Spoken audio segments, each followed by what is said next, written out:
व्यापक अबकारी चढ़ाऊ विपुल परिमाणर मद सहित बाइक और स्कूटी जबत 5 गिरफ।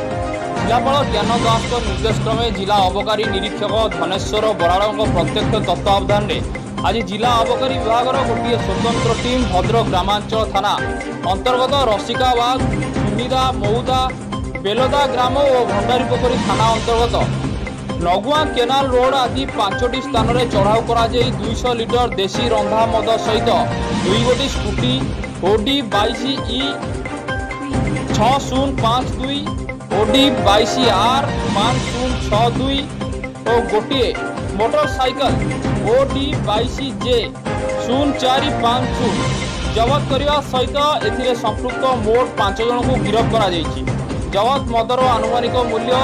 1 लाख टंकार ऊर्ध्व हेब बोली अबकारी विभाग सूचना देछि। भद्रक अबकारी निरीक्षक धनेश्वर बराड़ नेतृत्व में एक स्वतंत्र दल यह चढ़ाऊ करते। उक्त चढ़ाऊ एएसआई संतोष कुमार बड़, स्पंदन कुमार महांती और जगन्नाथ मिश्र, एएसआई प्रहलाद सामल,